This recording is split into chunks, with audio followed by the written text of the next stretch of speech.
Good morning. Good morning. Time to wash this thing. Oh, it's filthy.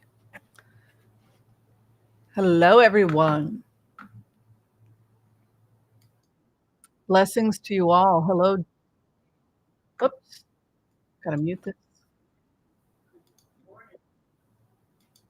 Oops. What happened here? Oh, there I am. Oops. I've got to turn my computer off over here. Hold on.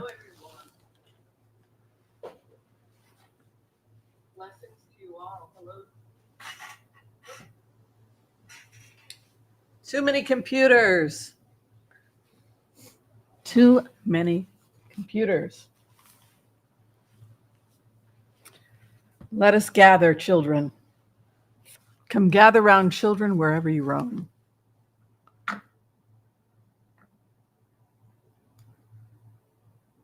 Huh. Got two things open at once here, which is not what I wanted. Excuse me. Okay. Let me take a moment. Woo! How is everybody? Hi, Fran Kalb. Hello. Hi, Web Shiva. Hi, Desiree Robato. Hi, Tawny Moses and John Gerald. Vanilla Coffee.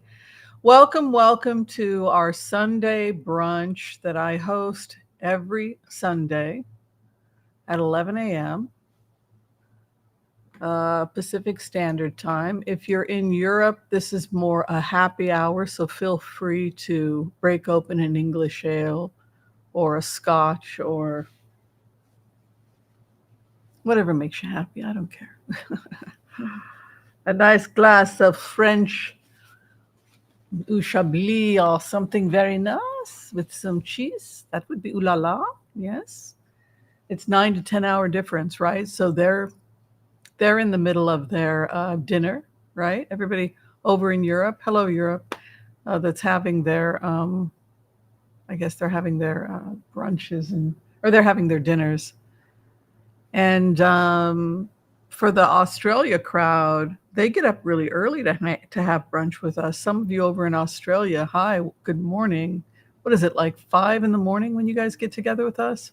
4 or 5 in the morning? Yeah. Wow, that's early.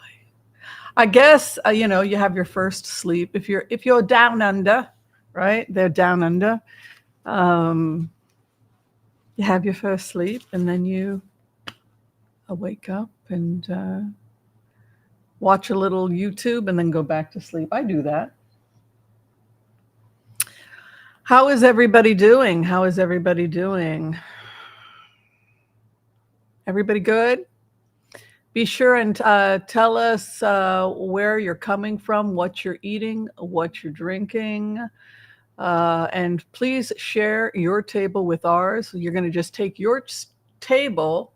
You're going to take your table and you're going to scoot it a little this way, and then you're going to unite it with all these other tables. And right now, we have united 137 tables. And that is awesome because it's cool when brethren dwell together, isn't it? Yes. And we don't care what your political, leanings. That's not what this purpose of this get together is. We have a rule here, and we have monitors. We have floor monitors. It's terrible, but we have one rule: be kind to all, so that all will be kind to you too. Excuse me. So we have beautiful Debbie Brady. She is a talent manager and creative director. She is the creative director that designed everything you see here, including my backdrop. Thank you. Helped with my tones, picking the right one. I had a few of them I liked. This was the one Debbie liked, and she's right. It does bring out my tone. Thank you for that, Debbie. If you'd like to know more about creative works and possibly being a client with Debbie, check out Debbie Brady, Future Shaper. Also, if you'd like to find out more about our fan pages, Debbie is overseeing our fan pages, or if you yourself need fan pages, She also works and does development over at Facebook. We're very proud of Debbie and everything she's done for us. Anything else I need to say about Debbie? Debbie, I thought last week you were going to turn into the abominable snowman when I saw. Oh my goodness, you guys got cold over there in DC. Wow, wow, wow, wow, wow, wow. Yes, what I was going to say is that Debbie's kind enough to pick a name every month for our book club. If you read the book, you get to, and she picks your name from one of the fans from the fan pages, then you can get a free reading, a half-hour reading with me. And already a couple people have won. So the next drawing will be February 11th. And Debbie will draw from her magic hat. She has an invisible magic hat she carries around with her. It keeps the Rolodex of her clients along with things like that. But yes, she will pull from her magic top hat and she will select a name from somebody amazing. Other person we want to give a shout out of gratitude to is the amazing Joel Tilson. He has taken on the title here. He is crowned. He has his tiara on. He is crowned the king. Joel Tilson, give it up, the man with the power, the man of the hour. He's the man with the plan. He is our floor director. We listen, we obey. The reason the channel runs so smoothly on Sunday is because I have Joel is my eyes. I'm blind as a bat. He helps capture your questions and keep me organized. And so we give gratitude to both Joel and Debbie today. L'chaim, l'chaim. Also shout out to all of our moderators who are here today and making sure that no one is cruel, because we don't like cruelty in ourselves or anyone else, which is why I'm trying to steer the channel away from the mean girls. I know people want me to be mean. Now, outraged about injustice, yes, but I don't want to be mean. Now, speaking about our various different activities, the cat has been thoroughly laundered. Yes, my kitty cat has been thoroughly laundered. It was a painful process. It was necessary. She had a new winter coat come up, and the problem I had last year started again, and so she was laundered. Yes, my kitty Mila. Yes, I don't think she wants anything more to do with me after having been laundered. She was laundered. Yes, I gave her a sitz bath. Yes. I had to do it because it was really, it was bad. She had chunks coming out of her, and it was all of January, all of the month of January. It actually started before January. And I don't like washing her. I don't enjoy it at all. Sometimes she injures me. She bit my lip, which has since recovered. I don't know where she is. I think she's ignoring me. Anyway, the point is this. The cough is 90% gone because I did clean. I did take medicine. But let's talk about you. Let's talk about everything that is going on with you. How are you holding up in these crazy political times? Do talk, discuss amongst yourselves. What's your most pressing concern? It looks like Joel is fast approaching us with the news. Oy vey, boy, what's going on with the news here? I gotta check my news, boy. My boyshika. Let's see Ukraine war winding down. That's what they're saying, Joel. We can blitz on it later. But yes, absolutely 100%, because Putin is broke and because the 5 phases. Say it with me, brothers and sisters. The 5 phases. And why do we know it's true? Because the data says so. And what kind of psychics are we? What kind of psychics are you? We're psychics that we're the kind of psychics that Bill Nye, the science guy, would endorse. But no, because the data says so. The data said so, right? So this is probably how it's going to play out. We've talked about it, and you can see phase 4 is eventually, given the economics of the situation and the players involved, it would be, I kind of in a way, see how Putin felt. I mean, let's talk about how did Putin feel? How did Pootie feel? You guys want to talk about how Pootie feels? By the way, this is public information now.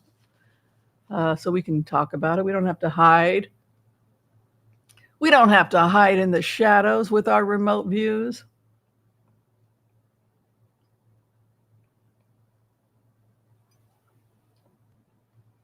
Was some of the complaints by Putin legitimate? Let's go there. Let's go there. Let's do it.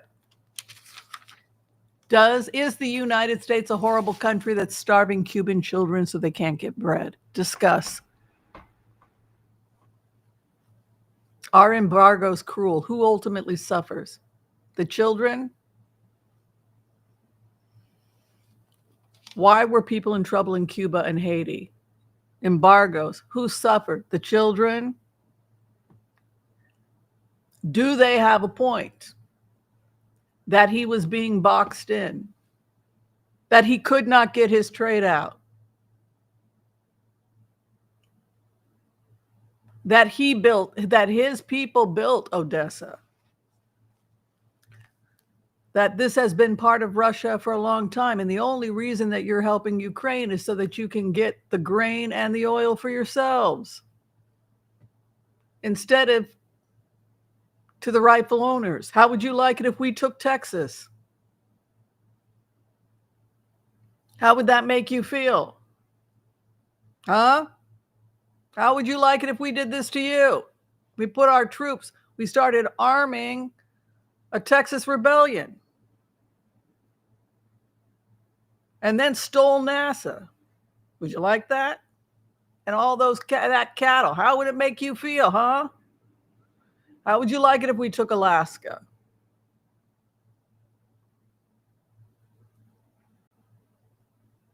What would that do to your economy? Maybe we should take Alaska. Maybe we should take Texas. Maybe we should take California. Maybe we should instill the idea of civil war in the American people the way you instilled civil war in the people of Yugoslavia.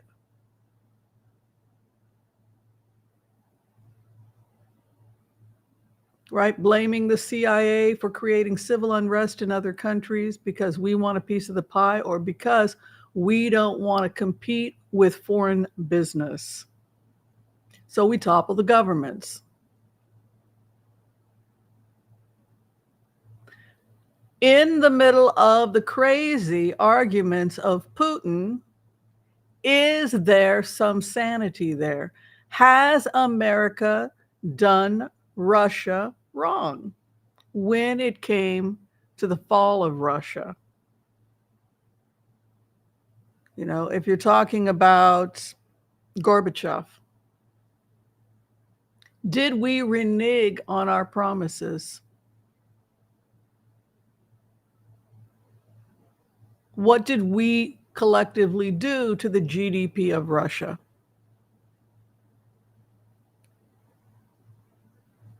Could these phases be avoided?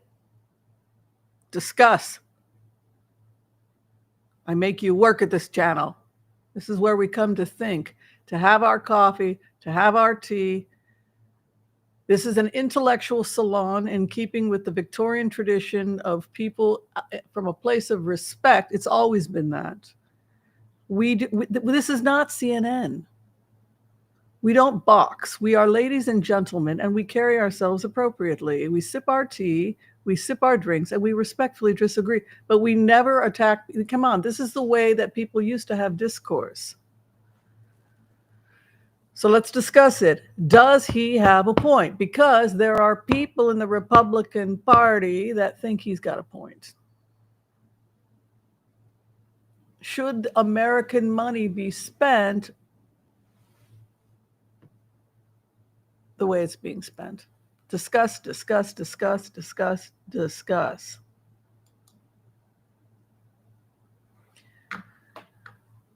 What are you feeling? What's the audience feeling? What are you feeling? What are you are you upset? Are you schwitzing? Sweat in Yiddish. You know, When I was a little kid, Mrs. Rosencrantz, she was part of Hadassah. We used to love Mrs. Rosencrantz, and Mrs. Rosencrantz knew my father. May he rest in peace. But my father, I believe, was captured in war in some foreign country somewhere in the South Pacific. And it was Mrs. Rosencrantz was married to a British officer, and the British officer happened to be in that part of the South Pacific. This is a true story. And saw a bunch, and he negotiated the release of those American hostages, and one of them was my father. So it was interesting. We went to the synagogue in Portland, and who is pouring the tea? Hadassah, and for the Hadassah was Mrs. Rosencrantz. And my father said, "You're Mrs. Rosencrantz. Your husband saved my life during the war." So it was a pretty, as she used to bake and cook for us. But she always taught people, discuss.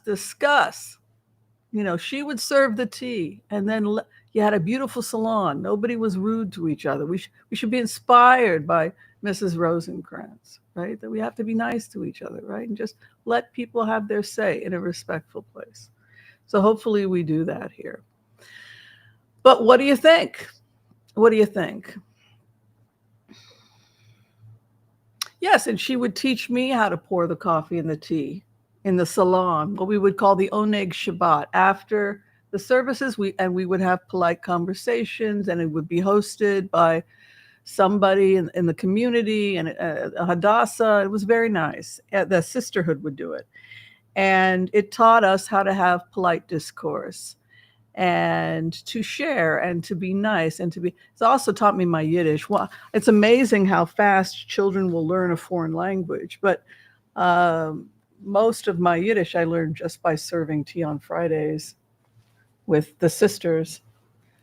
But that, you know, if you look at the comedy of SNL, discuss, kibitz, that's, he's making fun of his mother-in-law, who was part of the sisterhood, and that's what we would do. We serve tea, and, you know, here's the discussion, let's go, let's discuss it.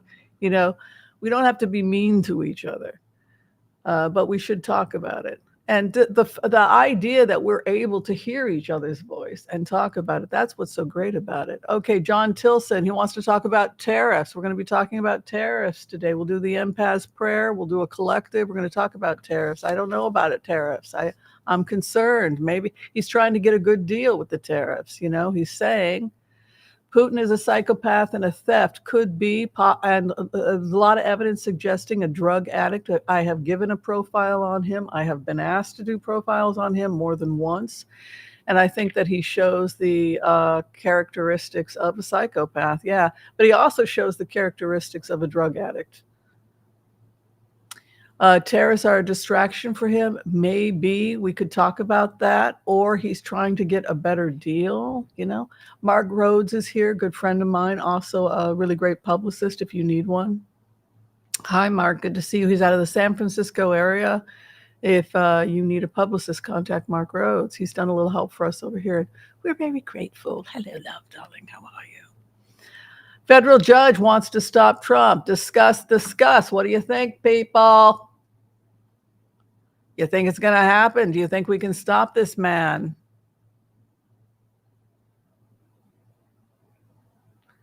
Makeup for Hadassah. I love it, Durham. Very nice. Holy W, humankind, be both. Oh, yes, be kind. Yeah, we want to be kind. Do you guys remember the comedy movie Canadian Bacon talks about how a president makes Canada the enemy to distract Americans? Do you think that that's what's going on? I don't know, you know. I think it's dangerous. I mean, that's kind of how I feel about it, because couldn't people just go buy their products somewhere else if they can't get it from us? Or if it's or if they can't sell to us, they can just go do some business with somebody else or sell to somebody else. Because the parts, right, the chips and stuff, like we won't be able to make Tesla. We won't be able to make chips, right? We won't be able to make computers, right? So that means that American-made stuff will suffer because it's made with parts that are imported. So it ends up hurting. It hurts the tech industry a lot. No, they're not building a resort in Gaza. That's not really what's going on. Who is this? Who said that? Want to build a resort in Gaza? Janet, did you see the rebuild? I'm pretty sure I got it right. You guys want to see? I drew a picture. Whimsy drew a picture. She got to get in trouble with BB. Oh, BB. BB don't love me no more. No more. I ain't getting no love from BB. I just worked it out. I worked it out. But this is, you know, thank you for bringing that up, by the way. This is probably what the rebuild looks like. They're now clearing this where it says security over here. This is the Philadelphia quarter, which is getting cleared today of the bombs. And also Egypt is coming in over here right now as of today. And I think it's because they're going to be having a temp shelter and Oasis Sinai here. By the way, I did a remote view last night on Oasis Sinai because I'm pretty sure that's what they're doing today. They're starting to clear this area. And this is where they will house anti-Hamas people. They're trying to get away from these terrorists, and the terrorists are like clinging to them and using them as shields. They're like, get the fuck away from me. So Hamas only has like 35% support in some areas. These people are trying to get away from these psychopaths, and they're being followed around this prison with these nut jobs. So who are digging holes and firing and they're in the middle of this, right? So if you had an Oasis Sinai, that people could flee into the cyanide, take an oath. We are not Hamas. We hate Hamas. Spit on the ground. Do whatever you got to do. We check you, security. Okay, they don't have weapons. Get them into this safe zone. And then phase 2, you say, okay, bozos, terrorists that have been terrorizing the people of Gaza for long enough. We will give you an option. You either get the hell out, phase 2. You either get the hell out, phase 2, or we're going to frickin' liquidate you. So the safe zone is for the Gazan people. The Palestinians are running to Oasis Sinai to get away from the terrorists. That's what we're saying. So they run over here, which is happening right now. They're bulldozing the last of this. So what's the holdout? Egypt is a haggling society. We are hagglers. We are proud Egyptian Bedouins. Beautiful culture, by the way. I built this thesis based on the culture. I'm giving the Bedouin people back their culture. That's all I'm doing. I'm an anthropologist. Don't blame me. Blame yourselves. You created the Oasis, right? We're just giving you your heritage back. Happy to help return back to you what belongs to you, right? That's the whole point of an Oasis. But I think they're haggling. Egypt wants something. What you going to give us? What you going to get? No, absolutely not. Jordan, no, we will not create a safe zone while you liquidate these Iranian terrorists.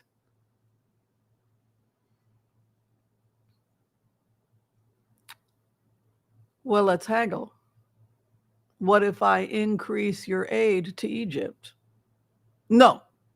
What if I increase your aid to Egypt and I give you EU support? No. What if I also offer to put in international funding and reinvest in Egyptian projects? Maybe. What if we start hiring Egyptians locally to be part of the Oasis so that we can integrate them into Egyptian society in a safe zone, and we supply employment to locals in that area, which is depressed? And we up the amount of money we give Egypt. Maybe. You see, we got to haggle. And we're dealing with honor and respect and culture. And we have to do it in a way where we're sensitive to the fact that, they're going to haggle for the best deal. That's the rebuild. But in terms of how you have to do it. What's the sticking point? The sticking point was that Biden was not happy with phase 2.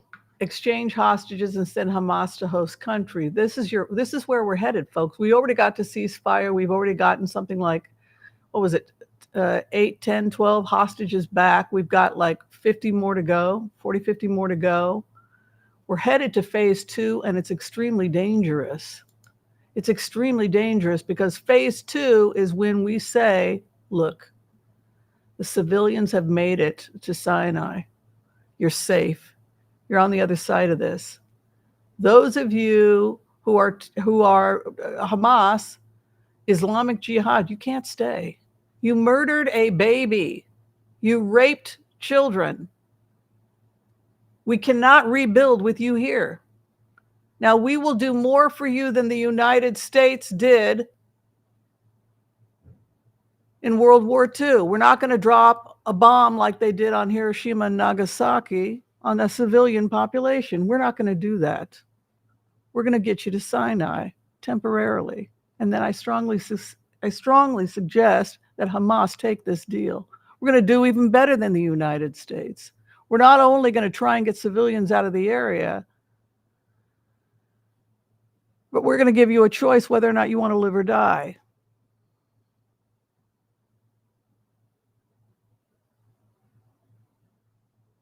This is where we're at, okay? Not the little fantasies of Zank over at TYT. This is the real data. This is the real world. So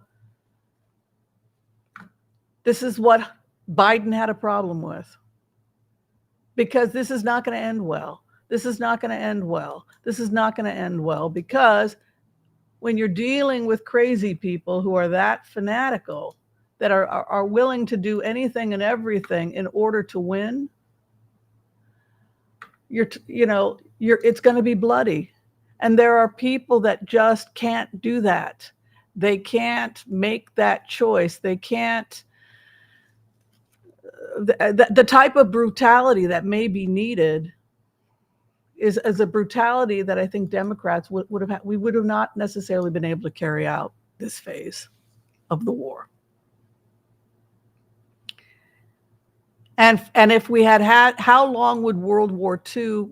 This is the question that Elon Musk is asking you, right? He's asking you right now. Right now, he's asking you, how long would World War II have gone on if we had not dropped the bombs?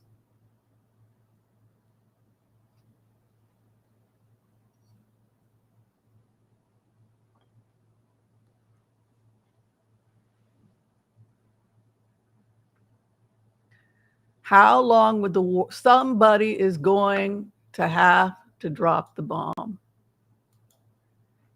If it's not you,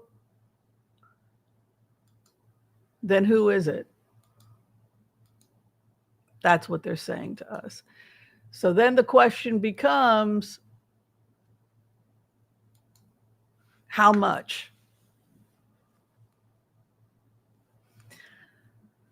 How much is Egypt going to have to be paid in order to agree to this?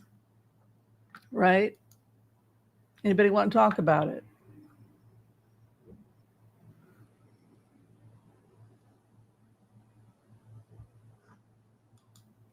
Let me see if I have something else here.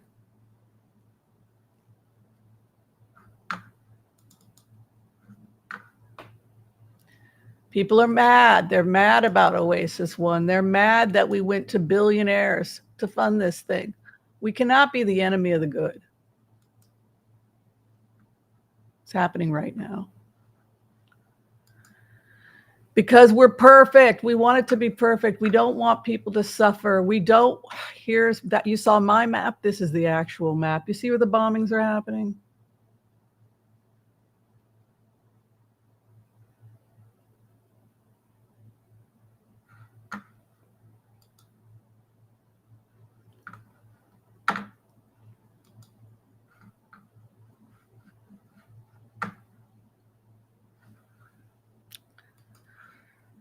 Look.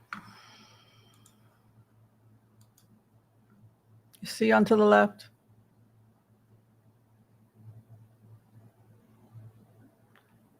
If we can.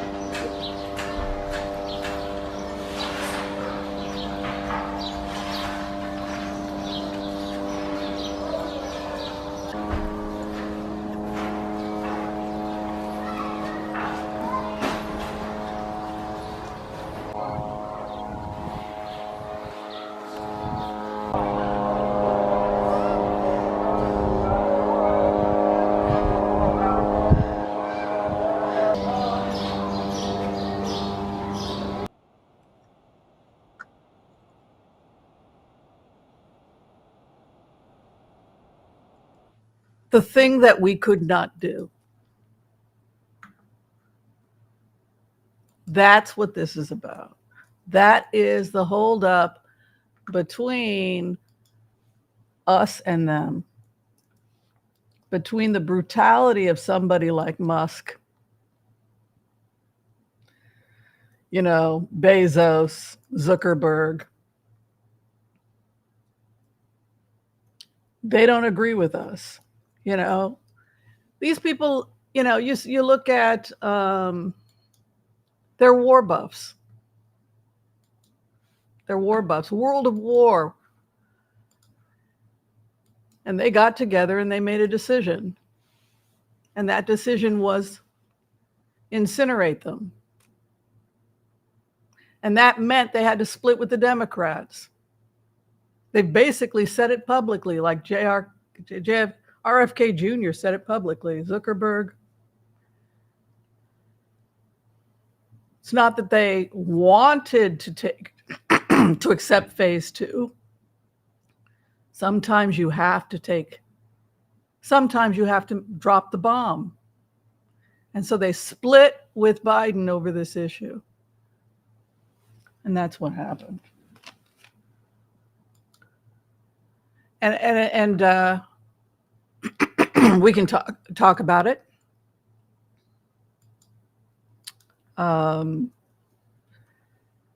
If Biden didn't agree to it, excuse me, I've got a frog in my throat.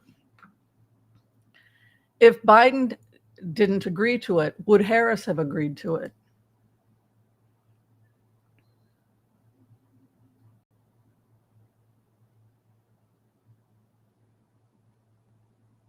That's the conversation.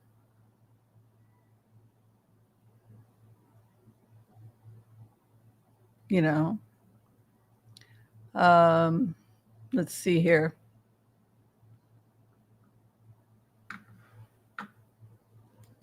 Let me show you something.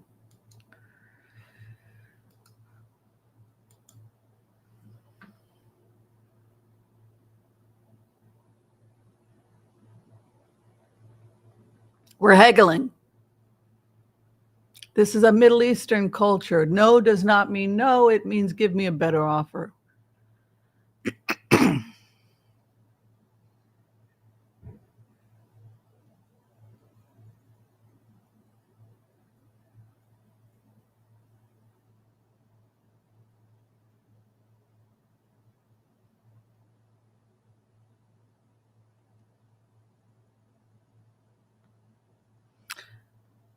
So, yeah. Sources point to historical precedent.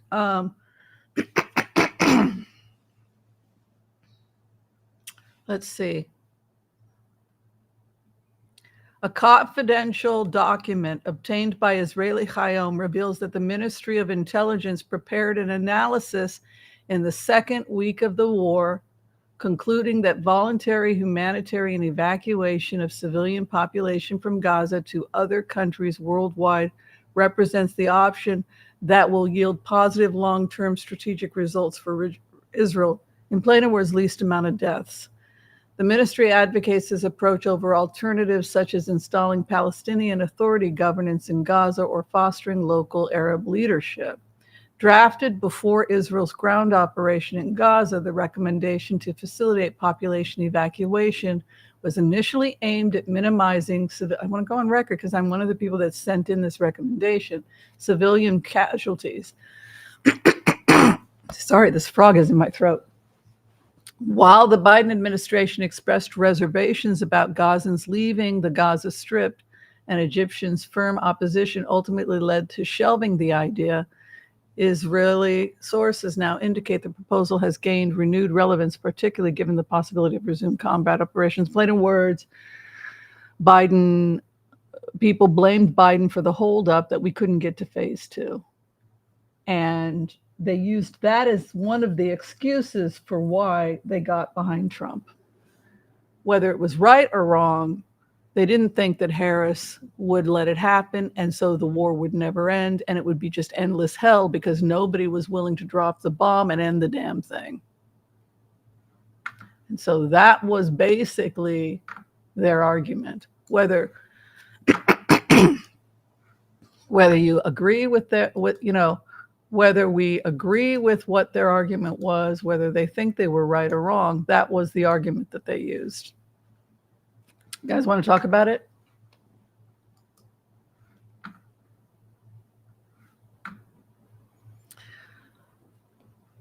I would want to relocate as I envisioned it, I envisioned a safe zone somewhere like Sinai. And I envisioned that if I were creating a refugee area that would be an oasis, that could actually become a really cool place. You could get volunteers from all over the country coming in, young people like Peace Corps. You could fall in love and meet boys. But I envisioned it being over here on the left where it says Oasis Sinai would be the corridor where they could escape to, and then they go through security, and then they have to renounce Hamas, that we renounce terrorism. We want to live in peace. We want peace. We are not terrorists. We're not bringing in guns. You search them, you bring them in, they renounce Hamas, and then you take them into safety. So this is a dividing line. This is probably how it's going to happen, how I reasoned it in my mind. Now you've got a huge security problem with Oasis Sinai, because now poor Sisi has got, oh my God, what have you done to me? What have you done to me? So EU is now headed there. The EU and United Arab Emirates and other countries are coming in to help with the security, because we don't want this to become a bunch of nut jobs moving it. Like, you're bringing this disaster here because these people are being held hostage by these wingnuts from Iran, right? They're smuggling in. And people are taking money on the Egyptian side because they're making money from smuggling bombs. So for us to do this is putting a pressure on Sisi, right? You're bringing the nut jobs over here. So that is why there has to be international, and that's what's happening at this moment. They're haggling.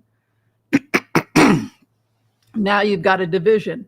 Everyone who wants peace has entered Oasis Sinai. Everybody who wants war is in the center, where I said, beautiful pearl necklace, right? Bomb here, right? And then you basically say to Hamas, after you've gotten the last of your hostages, here is a one-way ticket to Algeria. The weather is beautiful in Algeria this time of year. It was war. No one's coming after you, but you're a soldier and you're a threat to the country, and we give you the opportunity to leave. You can't stay, right?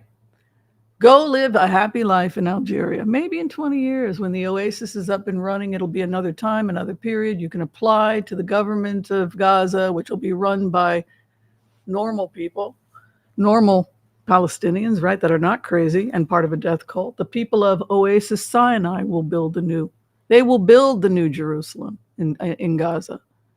Have faith in them, but they need the crazies to get out. So most will leave, because cowards, bullies are usually cowards, and I think that they will leave, and if they don't, they will be liquidated. That's phase 2. And phase 3 is we rebuild. We rebuild.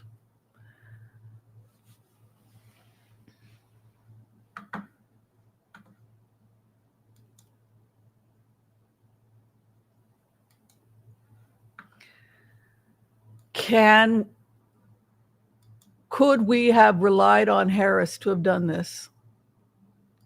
Was it sexism that made them think that she didn't have the balls to do it? To make that tough decision? To say, here's your one-way ticket. I will stay and die in Gaza killing the Jews. Well, then I'm sorry, we're going to drop the bomb on you. We gave you a ticket out. We released your prisoners, and now here's a one-way ticket out. Take that deal. Would they take the deal? How many are going to take the deal? That's the other thing, right? So if you also have to look at it as if somebody is part of a death cult, I mean, you could look at it like it's a death cult. It's a type of death cult, right? Then, I mean, in a way, you could argue that no amount of money is going to convince them to leave a death cult if somebody truly believes in it, right?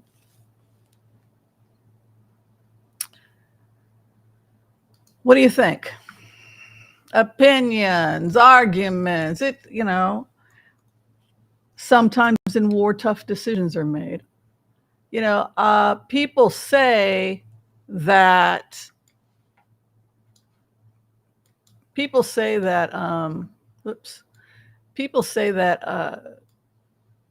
we wouldn't have gotten to peace. We wouldn't have had the end of the Second World War if it hadn't been for the dropping of the bombs, and I don't agree. We would have eventually seen the end of the war, but how long would America have been dealing with kamikaze pilots dropping bombs on, civilians?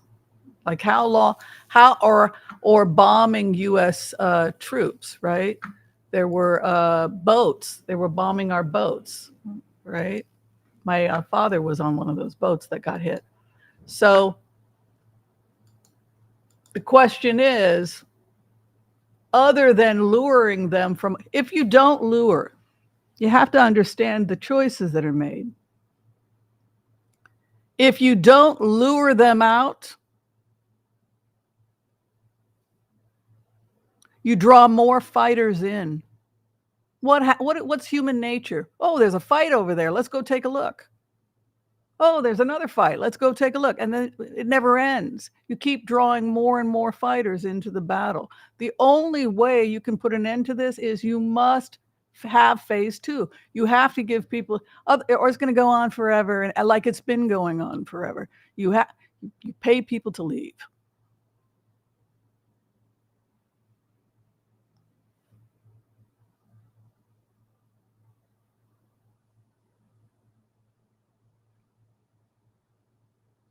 Might not be the best decision, but it was the best decision you got.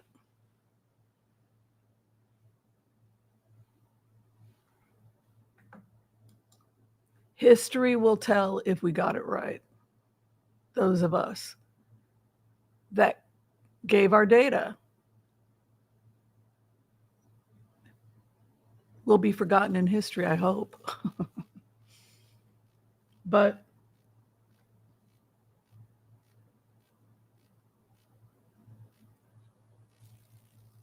you do the best you have with what history will show whether we got it right or wrong.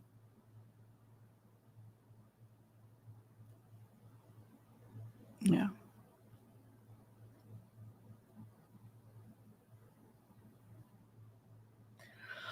All right. So on that note, we're going to go ahead and do the collective, because you need a lot of money to do something like that. So you go where the money is. Perfection cannot be the enemy is the best thing I could come up with. If you got something better, you know what? When I went before the IDF, I was begging everybody I knew for advice. Every man I had ever been romantically involved with, or, all I got was criticism. I went and I did this on my own because I wasn't getting the support I needed. So, like I said, criticism from the peanut gallery. Everybody else could have written their own proposal. All right, so Musk and the Treasury, we did a remote view on that, and I was him as the remote viewer, and I was looking for fraud. I was looking for fraud. And the reason I went in with my computers looking for fraud. Now, when you put yourself into the shoes of Elon Musk and you're thinking about fraud, what does that mean? That means for me, I'm convinced that the election was stolen, that the Democrats are stealing elections, and that these are fake IDs and fake voter rolls and fake social securities. Because when you create a profile for somebody like this, what you find is somebody who's a little bit paranoid, is prone to conspiracy theories, right? If we do I don't want to be too mean to the guy because he backed my thesis, and so I do give him grace for that. But I also am concerned about his drug problem, and some of his political views are disturbing. I can do both at the same time. I hear your criticisms and I acknowledge them and I agree with you. But this is basically what he was doing. He went in and he has computers. Look, our computers are not up to date. He has a better system. He went in with his system and and sure enough, he started to find, this is real, by the way. Look, the guy, that's not the point. Well, is it real? That's not the point. Of course, this is legitimate. Of course, they're finding hackers out of North Korea, for example. These are they use fake accounts that are similar, and the money. So they stole. It looks like they stole a lot. Probably out of North Korea. I don't know. He'll find them, but they're hacker groups. They were not the Lutheran. That's the point. But that's also not the point. Yes, good job. Thank you. But the concern is too much power in the hands of a person that we didn't elect. That's the conversation. Not that he can't really use advanced computer systems to find hackers, possibly from foreign countries, that are stealing directly from the US government treasury, which, by the way, appears to be, we knew this was happening, which is why we're constantly upping our cybersecurity. The issue is, should he be the conversation is about whether he should be the person to be doing it. I think that we all agree that that's the conversation.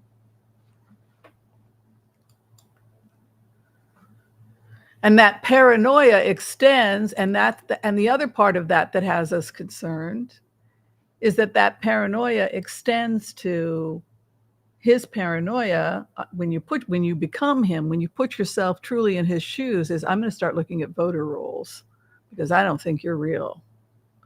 Anybody who doesn't see so this, and then the ketamine addiction and everything else, is this really? He does have very high security clearance. So it's just like, well, how does this guy get this kind of security clearance, right? Okay. Let's do the empath. I think I know a lot about what's going on because I am Israeli, and because Israelis were allowed to give ID, which, by the way, thank you to the IDF for allowing me to do that. My God. I mean, it's only a country of 8 million people, but my God, talk about democracy. You have a freaking war cabinet there, and you're letting little old Dr. Whimsy present a peace initiative, and you actually shared it with Mr. Musk and other people and said, we want your opinion. I mean, that's freaking awesome, man. I mean, it just makes me realize the power of the people. Try to have your voice. Who knows? Maybe someone's going to say, you know what, this actually sounds like it could work. And then other great people are also, it wasn't just me. Thousands of people are contributing. I believe in the 100 monkey theory. That's what I think is going on. I think we're all looking at the same data, and I think we're all coming to the same conclusions. And I think it's great that this is why it's so important to keep conversations going, even with people you may have conflict with, because you want to keep the lines of communication open, because that's how you get to peace, and that's how you create something that's hopefully positive. And you challenge authority all the time, and you make sure that these types of things are done in the most ethical way possible. and that everybody's voice is heard. And but this experience has also taught me the power of a single person, that when you are determined and you want people to see your, hear your voice or whatever it is you're trying to achieve, you can do it if you have enough willpower to do it. All right, so we're going to go ahead, do the empath prayer. We'll do a collective reading. We're going to stay late, I guess, because you guys wanted to ask about that, and I wanted to show it to you. If you would like to be prayed for today, if you need a healing, and of course, we'll be getting to the rest of the questions you have. I know our floor director has been, I like to show off my little, I know our floor director, Joel, is helping today. Let's do the empath prayer. If you would like to receive a healing, or someone you love would like to receive a healing, please give us your name or the person you would like us to pray for, and we will collectively come together and send that energy to those people. We would love to do that for you. All right, so without further ado,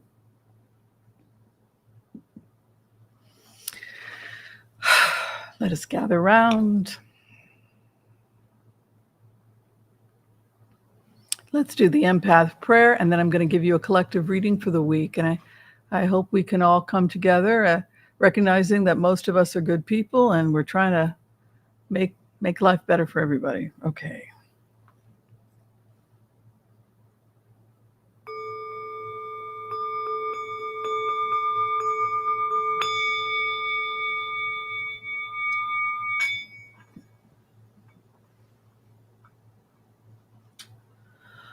Okay. I want to call on white light protection for myself and this community as we ask permission from Spirit to access the Akashic records. We call on our spirit guides and our good angels to be with us. Please give us the clarity and the wisdom that is needed to empower all of us on our journeys to make the best decisions for ourselves, our families, the planet, the people we love, but also to help those that we may have strife with. And together, collectively, as a community, we say, Amen.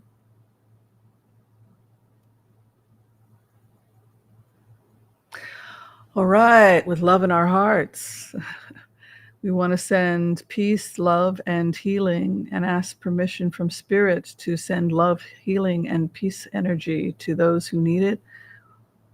We ask the Creator to heal those who require healing in mind, body, and spirit, both for you and for those you love. We come together as a community and ask for that prayer. And together, again, we say, Amen, Amen, Amen. May all souls be healed. May all souls be healed. Okay.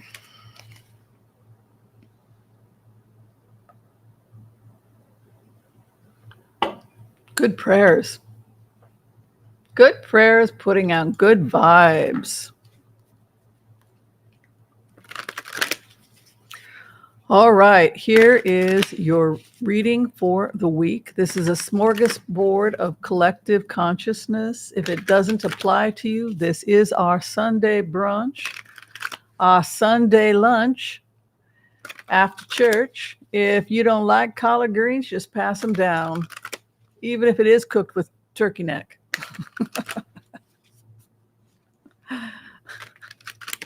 Whatever doesn't apply to you, just pass it down. If you don't like mac and cheese, you don't have to eat the mac and cheese. If you don't like peach cobbler, then you're not welcomed at the table. I'm sorry. Everybody loves peach cobbler. No, I'm just kidding.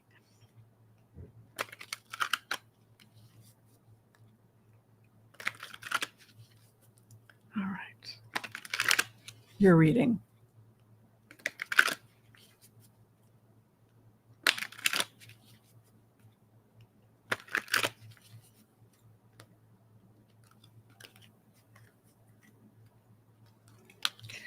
Okay, today's reading for the week is, there's a comfort, it reminds me of RBG. I was thinking about RBG, and RBG said, A lady relies on no one. So if a lady no matter what people would say, it would never ruffle RBG's feathers. And I was like, why isn't this person driving RBG crazy? And I couldn't figure it out. And I love RBG. And I couldn't figure it out. And I figured it out. It was her mantra. And the mantra of RBG is a lady and a gentleman, she would argue, and a gentleman too. A gentle person. We should say a gentle person, right? I think she would modernize the speech. A gentle person relies on no one. A gentle person You've got your mad money in your purse. If you're mad and you don't like the date, you can pay for your steak yourself, right? That vegan mushroom steak. It's 20. Yeah, got to modernize it, right? I'm taking my mad money. I'm paying for a taxi, right? You always keep a little money on hand, right? So that is the first thing I feel when I go into this energy, which is that we must not rely on others. I love collard greens, mac and cheese, peach cobbler. Y'all need to go to Miss Wilkes' boarding house in Savannah. And if you haven't lived yet. Anyway, yeah, Obama and Michelle went there, and I got to speak to the waitress that served them. You sit in a group of 10. You sit, and it's just, you wait in line, and they just sit you like you're all sitting together like they have for 100 and something years. And they serve collard greens, mac and cheese, fried chicken, cornbread. They have salad green, but nobody eats it. Peach cobbler, you name it, with ice cream, of course, vanilla.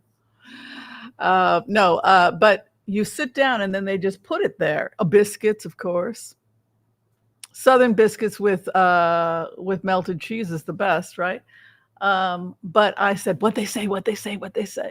Because I went during the Obama administration, and so they had been there like the week before or something. And she said that when they got to the fried chicken, it was the Obamas and I think the VP and the security. It was like 10 people. His security detail, or his close detail, his people, right, were sitting together, and Michelle was talking to him about his cholesterol and the fried chicken, and it was like they said that they just had a really great time and ate everything, but they went straight for the fried chickens, as did I. Because back in the day, we don't fry chicken like that anymore. You know how they used to fry chicken? In lard. Oh my God, it tastes so much better. But yeah, all the recipes are the same as they were from, 100 years ago. But your base of your matter is the 9 of Pentacles. Not to go off. I'm a little ADD today. I'm sorry. I'm feeling good. People know I've been on Benadryl, and it's making me loopy, but I have to take it just for the next couple days until my cough goes away. Anyway, confidence in the garden. A lady who relies on no one, a gentleman who relies on nothing. He's got his garden. So they really want you to think in terms of, how can I be as self-sufficient, as independent as possible? I know, oh my God, it's the way food used to taste. It's the food that our grandparents cooked, right? I don't think my grandparents used. What my ancestors use is the same thing, but a kosher version is we use chicken fat. You guys ever heard of that? We'll call schmaltz. Yeah. All right. So 9 of Pentacles is be confident in your victory. And by the way, 6 of Wands moving into your karma card. When you do a reading and you're using 12 cards for your Celtic, the bottom card is the base of the matter. So you're going to do your Celtic, and then you're going to look to the bottom. What is the base of the issue that I need to say? Or in Hebrew, we would say the pashat, the main point. So the pashat, the main point for you is be confident in the garden. Rely on no one. Rely on nobody but yourself. A lady relies on no one. I can pay for my own dinner. You're not going to pressure me to do something I don't want to do. This is why I teach broke aristocrats scratch cooking. My mother used to have wads of cash in private things, and I was like, "What the hell are you, a bootlegger?" I came to visit her. Cleaning. It was like I needed cash to go grocery. Well, go up on there. There's some money up there. I was like opening up drawers in the kitchen up on the shelves with this money with cobwebs. I'm like, what is this? Right? I hope we didn't throw that stuff out when she passed. God, she had money all over the place. But Nine of Pentacles is like to keep it in jars, to keep for a rainy day. You live below your means. You rely on no one. I'll do it myself. I will do Swedish death cleaning. No one's going to have to worry about me when I'm dead.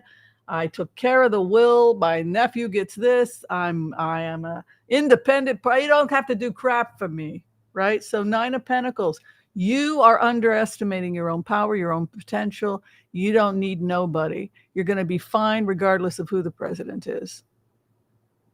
Because this is a confident person who relies on no one. And I'll tell you something, your karma card right now, honey, is the Six of Wands, which is, we are marching to Victoria, Victoria. I shouldn't say that because that's actually hegemonic. We are marching to victory, to victory. We'll rewrite it so it's, less hegemonic. Okay. Six of Wands, though. Six of Wands is to march towards victory. I am a reader. I know some of you are old school. You read wands as 6 months. And that is because a tree ring, we've talked about the dendrochronology of the wand, time and space. You're looking for time and space. You go to the wands, and the wands will give you the time and the space. So a wand can be 6 months. But it takes too long. I remember when I was learning how to read the tarot when I was a little kid, and I wanted to know when I was going to get a new puppy or something, and I got like a Six of Wands, and the person was saying, well, 2 rings a year, so it's probably going to be in like 3 years. I said, it takes too long. And I think that is the point at which I decided that a wand was going to be 1 month. And then I've noticed other readers are starting to interpret the wand as 1 month because 6 wands takes too long. But so if you're old school, like the people who taught me reading, we're talking about 3 good years. So that's actually quite auspicious. Many years ahead lay victory if you're reading a wand as 6 months, 2 wands for a year in a tree ring. Nine of Pentacles is confidence. So any way you look at it, I would say as long as you're relying on your own personhood, taking care of yourself and being independent, and I will save my money for the rainy day and avoid debt like the plague and live simply, you're going to be just fine. Where you're at right now in your first house is the Queen of Swords. Get up, get busy. The Queen of Swords doesn't cry. There's no crying in baseball. There's no crying in baseball. And there's no crying in stoicism, right? Just perhaps a little, right? Anybody see the funeral of the Queen? Did y'all see the funeral of the Queen? Yeah. They just, my grandmother has died. Well, I shall just stand here without a tear, stiff upper lip. Bye-bye, grandmama, right? That is the Queen of Swords. She is the true stoic. She puts the past behind her. She is looking to the past. She is going forward. Oh, well, I voted for the other guy. Or, oh, well, there's chaos going on. Whatever the situation is, the Queen of Swords comes to you in the first house and tells you to move on and go forward towards your destiny. Rely on no one and be confident in your garden. Your crossing card is the Truth Archangel Michael. Each the pages correspond with children. They also correspond with angels, and that's because they come with messages. In the Hebrew word, a message is melach. Melachim is messengers, right? So the melachim, the angels came, and the messengers came to Abraham. So it was both a meaning. Some messengers showed up to Abraham, but the melachim, the angels came, right? So when you see messengers in the Torah, it also is an angel came. You don't always know if the the being has a physical form or if it's a spiritual revelation, because they never really make a distinction in the Torah between a messenger and an angel. Isn't that interesting? So of the angels, each corresponds to a different element, a different, they all heal. All the angels heal, but they all have slightly different purposes. The angel associated with the sword traditionally is Michael, Archangel Michael, and he carries the sword of truth. So this idea that you fight the devil with the truth. The sword of truth will beat the devil of deception, right? So what is crossing you is the truth. So Archangel Michael is with you. It's the energy of divine truth, and living in your truth is ultimately the thing that fights your enemies.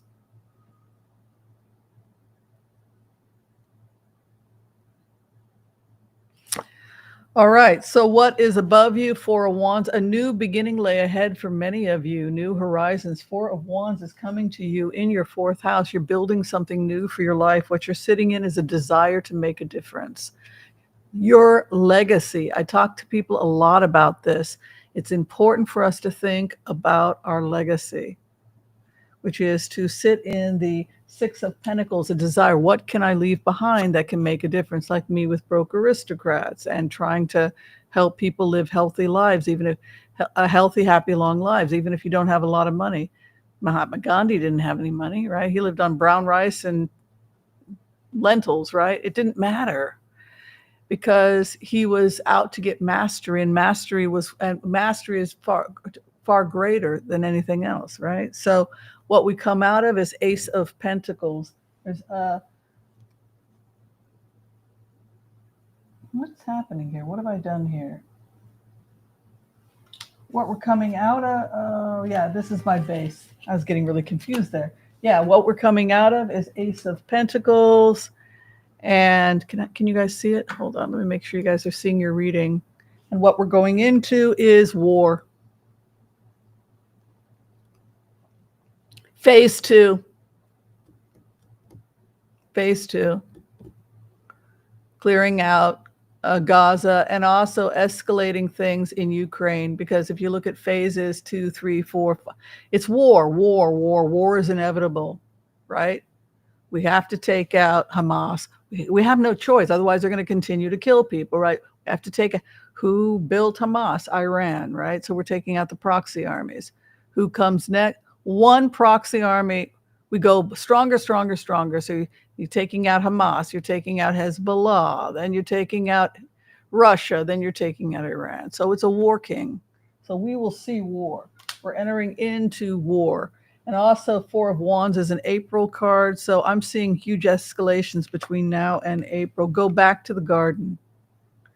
I cannot make decisions for Donald Trump. What I have said publicly, and I will say it again, and what I have put on Twitter, X, and what I would encourage all of you to do is, if this is the situation that we find ourselves in, then with all due respect, Mr. Musk, now would be the perfect time for us to denuclearize the country, because we spend $20 billion a year maintaining those nukes.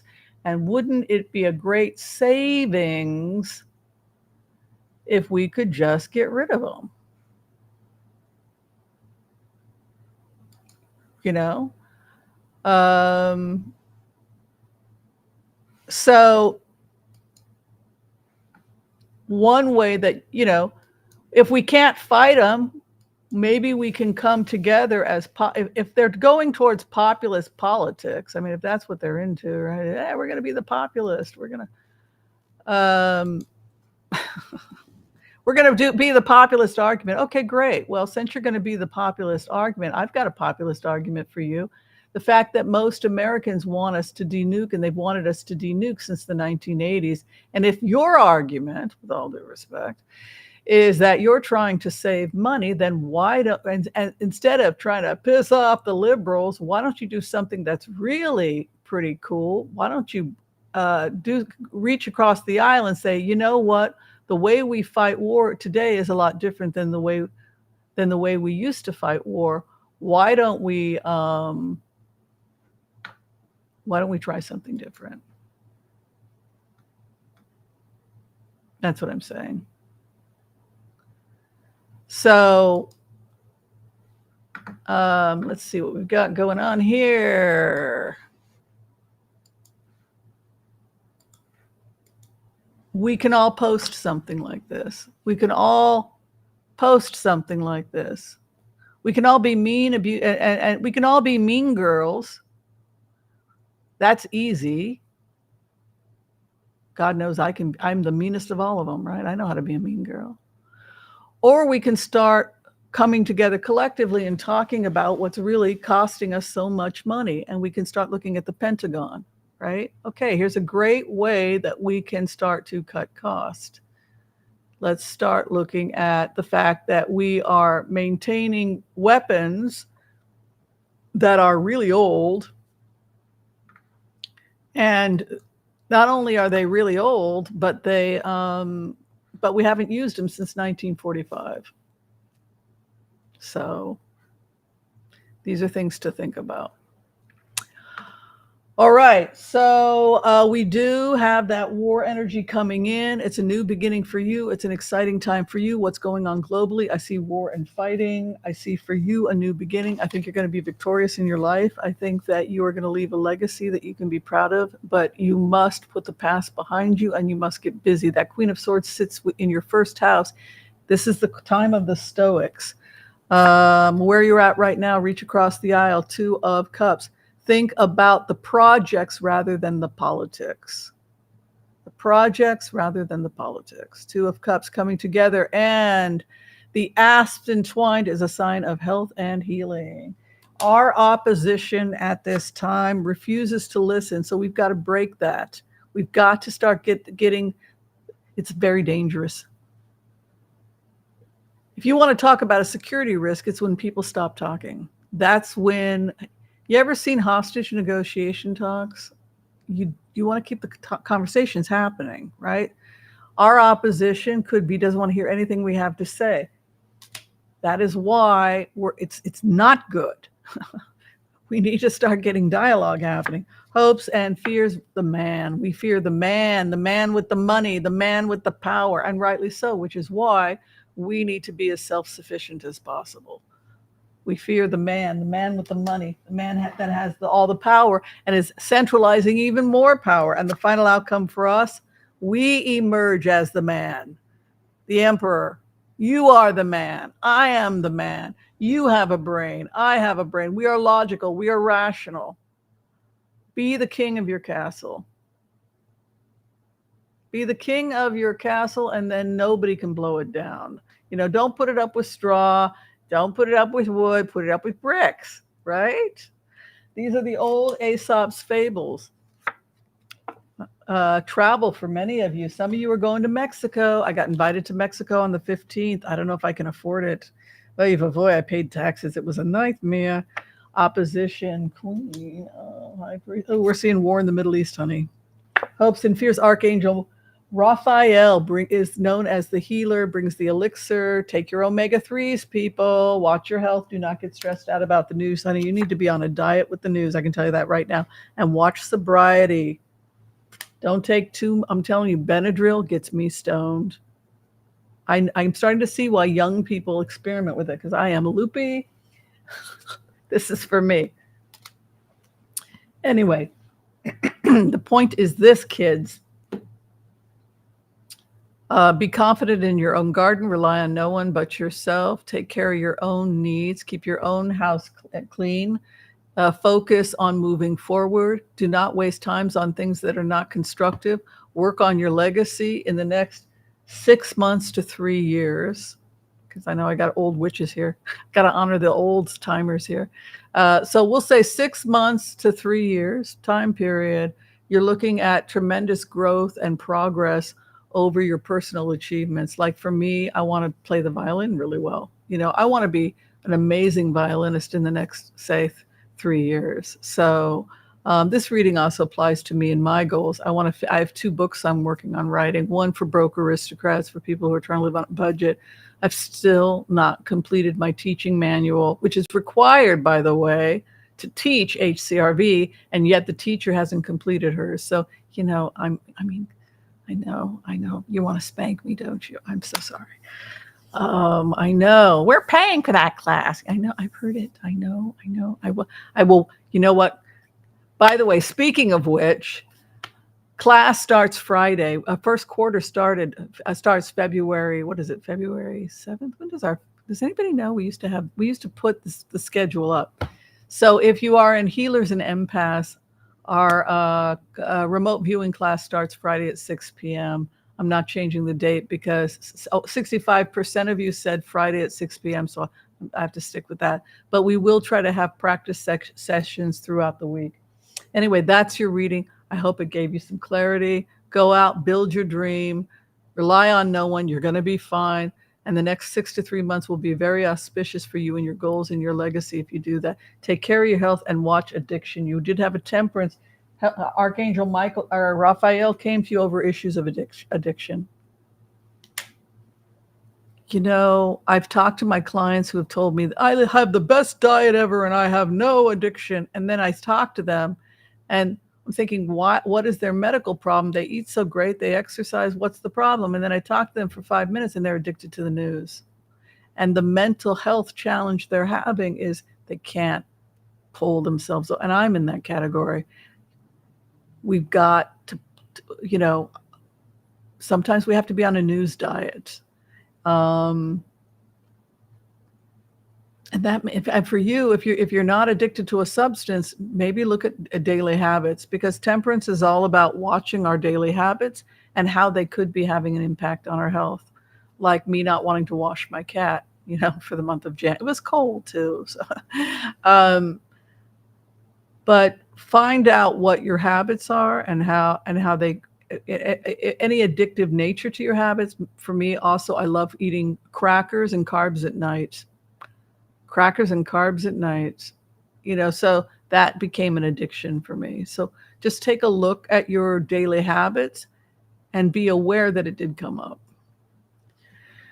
All right. Oh my God, we've gone so late. Did we even do any blitzes? We didn't even do any blitzes. Oh my God. You guys want to keep going or do you want to stop? It's up to you. We've got like 339 people here.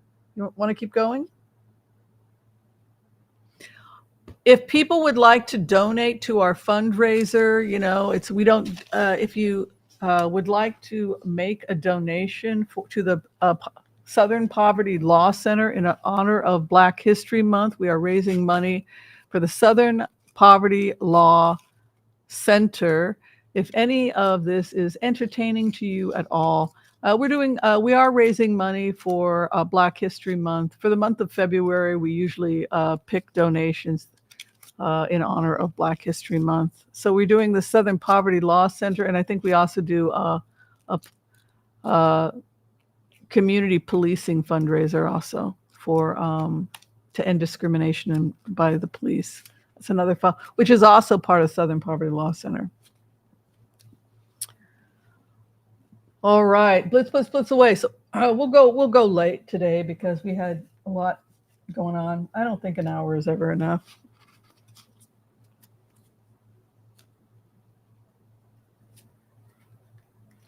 Yeah, we do every February. We do this. Somebody needs to break the chain. It looks like we have not had a single donation to Southern Poverty Law Center. And I know you guys support the Southern Poverty Law Center. So it would be great if we could get a donation for that. I need to get some coffee.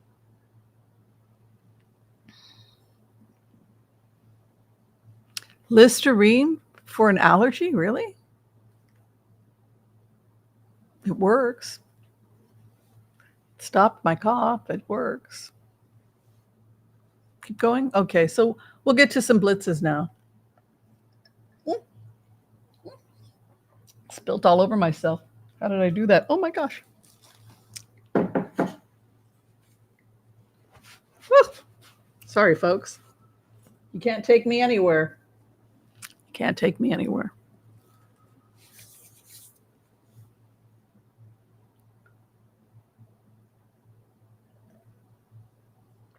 Yucca chips. I just love all that stuff. And what the British will sometimes do is they'll have snacks at night. I like snacks. Oh, yay, someone broke the cycle. We got $5 Southern Poverty Law. Woohoo! Thank you very much.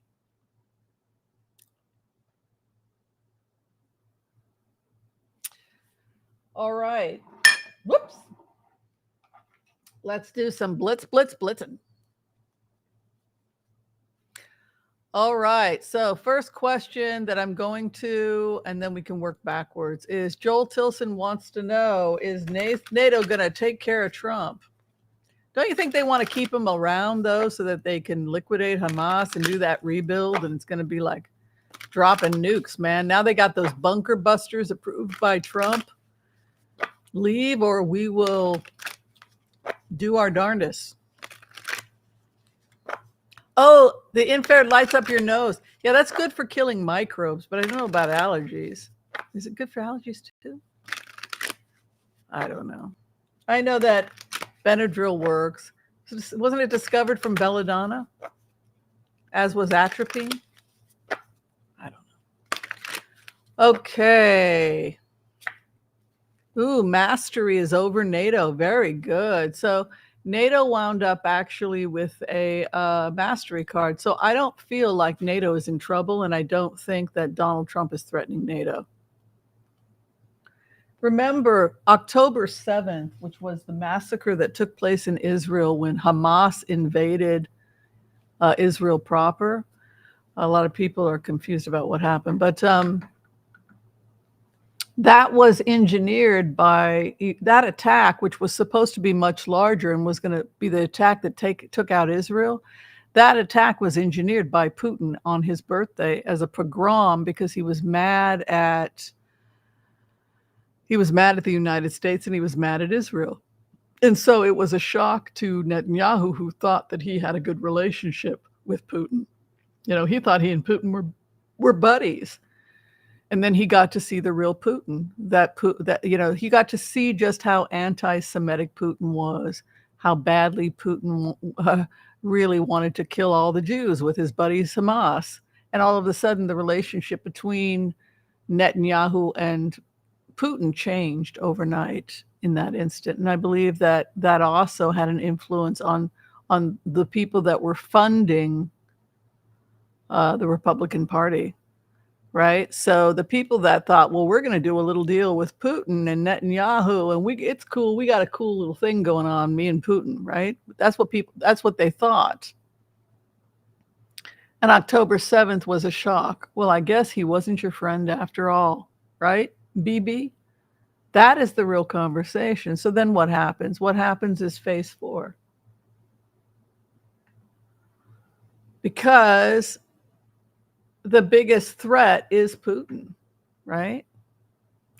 So for that reason, Trump doesn't want anything to do with Putin. Because if you were previously loving Putin because you were with Bibi and you were pro-Israel and certain interest groups were paying your money and you're going to go with that because they're the people paying you, right? But then if he becomes enemy number 1 and they're planning on taking him out, and if the people that are paying you are planning on taking him out, do you think that he's going to continue to endorse Putin? Of course not, because he's arch enemy number 1. So for that reason, his attitude towards NATO has changed overnight. Because the people that pay him now have a problem with Putin. Well, I think we got to get rid of this guy. So NATO is in a state of mastery right now, which is very good. That's very good. The opposition to NATO would be Putin because it's the alliance that tightens him, right? It corners him so that he can't do business. Opposition is patient. So Putin is patient. Yeah, let me see what he does. Yeah, Melania, showing naked pictures of Melania trying to humiliate Trump, right? Because he's mad. Hopes and fears, confusion. Do we know what the hell is going on? And then the final outcome is fighting. So that's sad because Putin doesn't have an army anymore.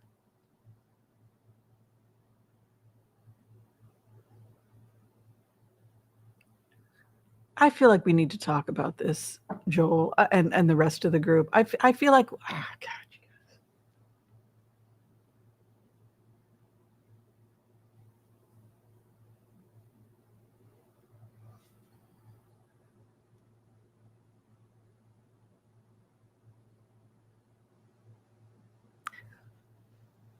Is NATO going to march on Moscow?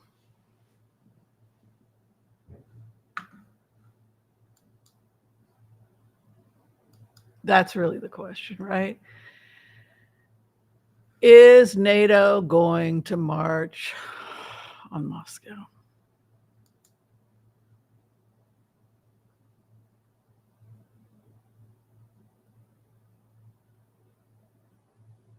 It would appear that's the case.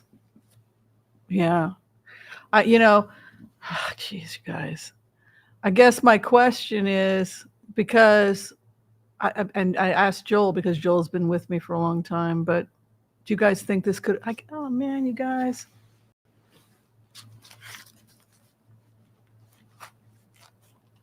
Could we have avoided this?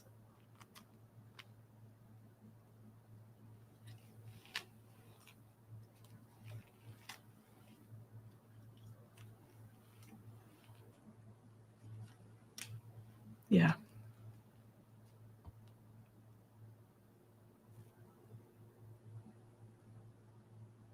Yeah, unfortunately, if Putin takes this stance because he's bankrupted, it results in us just taking Russia. We're too big. It's like it's a country with a GDP of Italy that's now bankrupted. We've completely wiped out his military. And the Queen of Swords justice comes in over the situation. He sees NATO as a thief. The thief's card is over NATO, which would indicate a thief comes, takes the weapons of war away. Yeah. Thief. This is the kind of energy we see over Ukraine. So no, Trump will not be able to stop this. No way. I don't,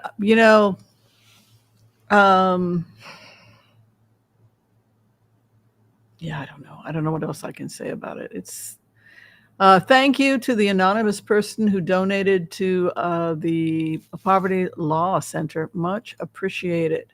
George, will Trump and Vance be last presidents ever? Whoa, I don't know. Do you think it's that dark and dreary? Ay.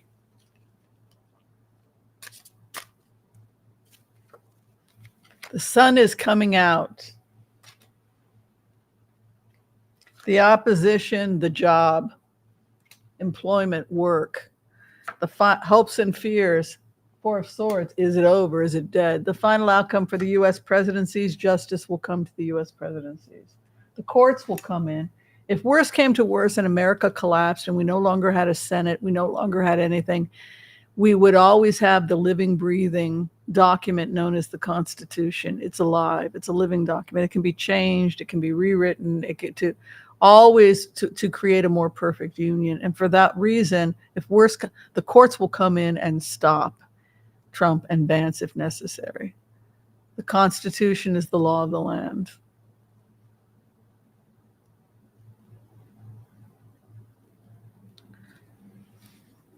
Yeah, NATO is strong, so we don't have to worry about NATO being weak. And furthermore, I think you guys can read the cards that I presented.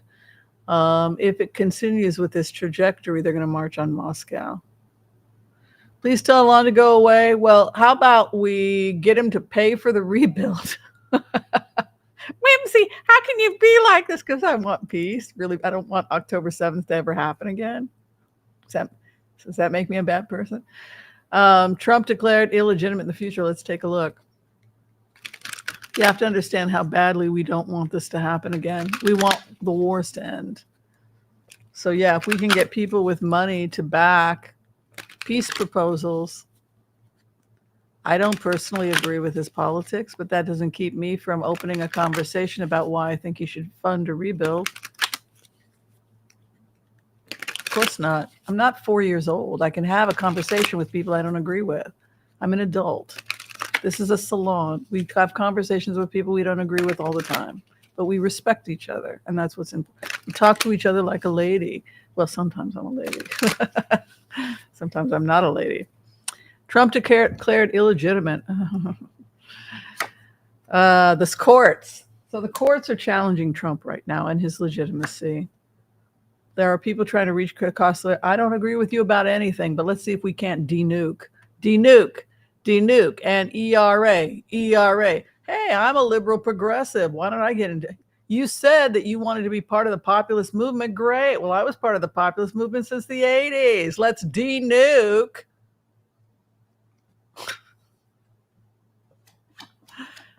Let's reach across the aisle. You want to save a little money? Let's go straight to the Pentagon, honey. I've been trying to slash Pentagon funding and denuke since 1982 when I did that peace walk across Europe, right? If you can't beat them, join them.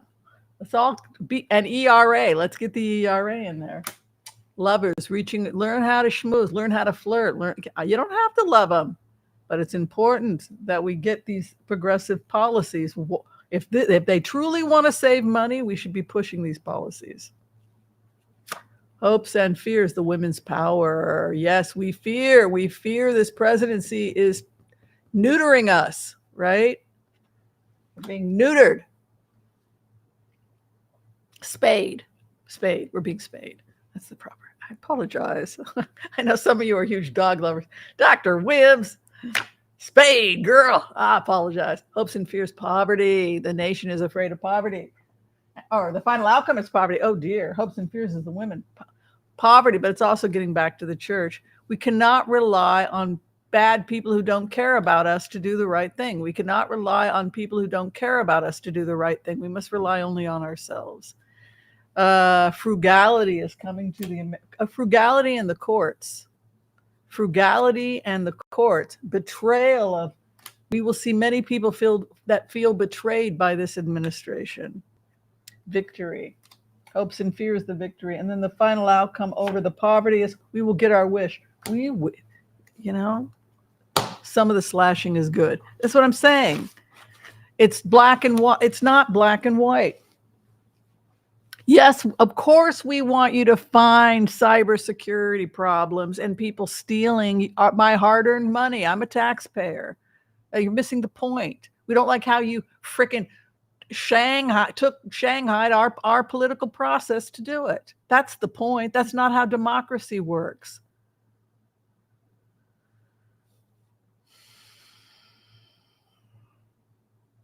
Right? That's what we're upset about.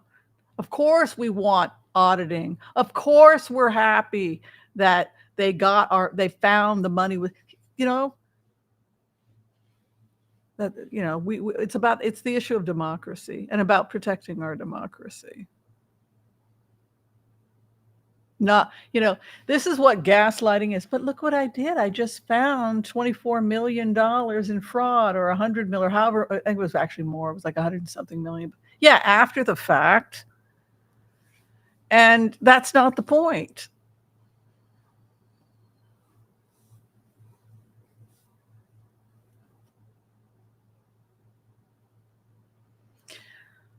All right, let's take a look at more questions. That's not how democracy works. That's the point that we're making. All right. Will Musk flee after Trump's departure?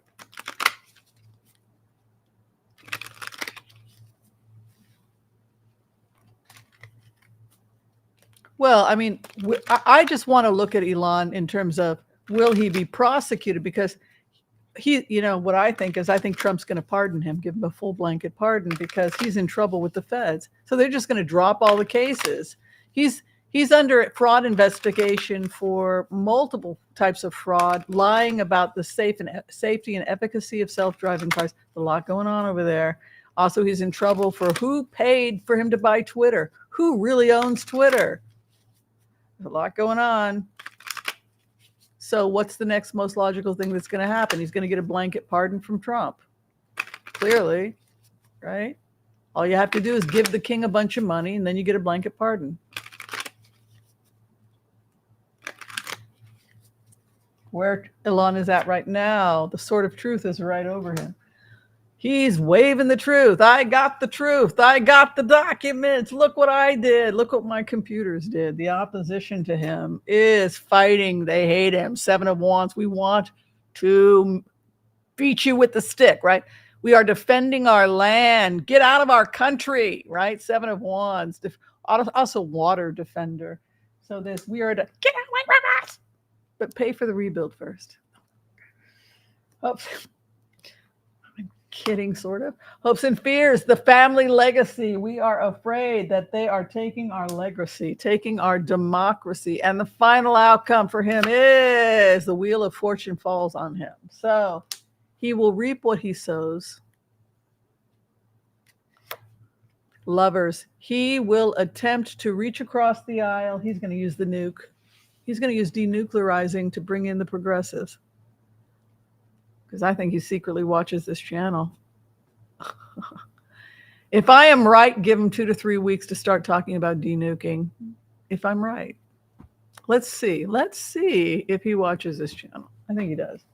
All right. Lovers is about reaching across the aisle. So he could be trying to get populists that are progressives, populists that are left. Come on over to my side and I'll denuke. I scratch your back, you scratch mine. How about we get together, we save 30, and then I can make Trump even more popular, because then Zank over at TYT can be vindicated for hanging out and playing kissy face with Tucker Carlson and lying about Israel and everything else he's been doing. And then we have a wider coalition, right? Smoother waters lay ahead for the opposition to Musk. So he doesn't appear to be doing any long-term damage to us. Hopes and fears, 2 of Cups, that he wants to, let's get it on. That is when I do a remote view on Elon Musk, I show up in a trance state in his energy field. I always see the same exact thing. I see a guy in sweats in his little hovel room with a little bit of Marvin Gaye going. He's playing the Marvin Gaye and he's got the candles burning. And hey, Dr. Whimsy. Hey, doctor. Hey, I'm sexy. I'm a romantic guy. I'm gonna give you that rebuild. Who's the man? Who's the man, right? Romantic and sexy time, right? Let's make love on the futon and listen to some Marvin Gaye, right? He's a 70s boy, right? He's trapped in the 70s. Romantic. He sees himself as the romantica. I'm not saying it's real. Just go along with this, okay? How people perceive of themselves, right? So how does this person perceive of himself? As romantic. Hey, women can't resist me. Hey, doctor. Hey, I love your rebuild. Right? Flirting. So that is what we have here. We have a moment of truth and we have, hey, flirty across the aisle. If you guys aren't so hard on me, I might be able to work on denuclear. That's a hot topic with you progressives, that and saving the whales, right? The opposition is fighting to protect the freaking land. This is the environmentalist card, by the way. Protector of the land, stands on the high, also protects the water from being polluted. This is my card. I love how it's see-through. I'm using a green screen. That's why the green screen does that. But can you do it here? Oh, no, it's still green screen, right? But yeah, that is the defender of the land. That is who is having the biggest opposition. Also, we're worried about the immigrants. Yeah. And then the hope and the fear is our legacy. That's right. He's reaching across the aisle. His karma will come to him, and then the final outcome is a heavy. He has much work that lays ahead. He's moving into the White House. He's been asked to move into the White House, and he will be moving into the White House because Trump can't handle it. He's too old. He's too tired. I'm sorry.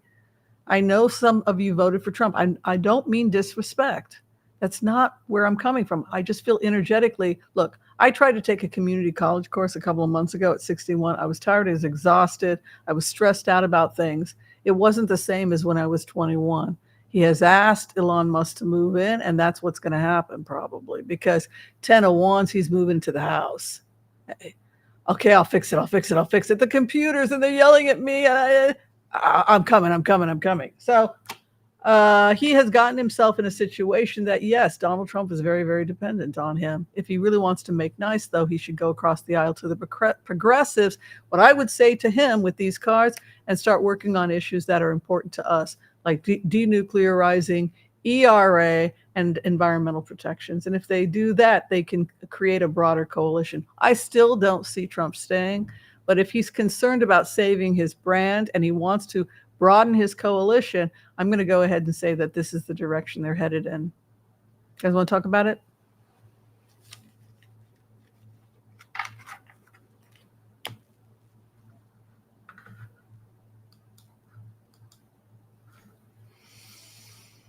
All right. We have raised funds now. Yes, for the Southern Poverty. I don't want the Southern Poverty Law Center to think that my people are chintzy, you know. It's a good organization. I've been given to them for a while. We've been doing this for a while. So thank you. We have now raised $40. I know it's because the economy is so bad. When we started these fundraisers, I would get raised like $750,000 for Southern poverty in one day. Now, because everybody's just barely holding on, we're lucky if we can raise, $40-50. And I get it. I get that people are struggling out there, and we do recognize that, and we know, like, even $2 people are struggling. So for those people who were able to give today to our fundraiser, we just thank you, and every penny counts. Oh, you got to see Sterling? I'll probably have another cup of coffee and go watch Sterling. I'll watch Sterling after I watch this show. I try to watch all the readers now if I have time. Yeah, I love Linda. I watch Sterling. I like Lena and Champagne. What's her name? From Champagne. She's so pretty. She's so sweet. Champagne. What's her name? Oh my God. And I like Rosie. And yeah, I watch everybody. I try to check Sheila out because she does HCRV. Sheila's HCRV trained. Yeah, try and support the other readers if you can. All right, my loves. I think I'm going to go have that smoothie. I'm hungry. I need to go eat. All right. Thank you guys. $50. Oh my God. Diva 369. Thank you so much. I know that I love Third Eye Champagne. I forgot her name. I apologize. But she's so sweet. I love Rosie. Rosie's great. Danny's Tarot is nice. I love David Johnson. Cash Peters, of course, is wonderful. We talked about Linda G. And what's her name? Starts with a V. Her son passed away. I try to catch her when I can. So sorry to hear that her son, Lapchik, is that his name, passed away. Yeah. Thank you, Georgia. That's so sweet of you. Thank you. Thank you, Anonymous, for that $20 donation. Much appreciated. Yeah. All right, everybody. Thank you, Joel Tilson, for hanging for the full hour and 48 minutes. Violetta, yes. Please, everybody, go up. Make sure to go and send love and support to Violetta. She needs a lot of love and support right now. I love Marianne. She's great. Cash Peters is wonderful. Violetta's going through a lot of stuff right now. I can't imagine the pain she's in. If we could all just envelope her, tell her we love her, give her as much love. She's a beautiful, beautiful soul. And we just want to center as many good vibes as possible. Lena Rodriguez, also another great reader. Yeah. All right. If you're trying to get in for a reading with me, you can find all the information below. Be kind to all so that all will be kind to you too. God bless. Peace out. And we'll see you next time. Thank you, everyone, for your support. It was a lot of fun today. Thank you.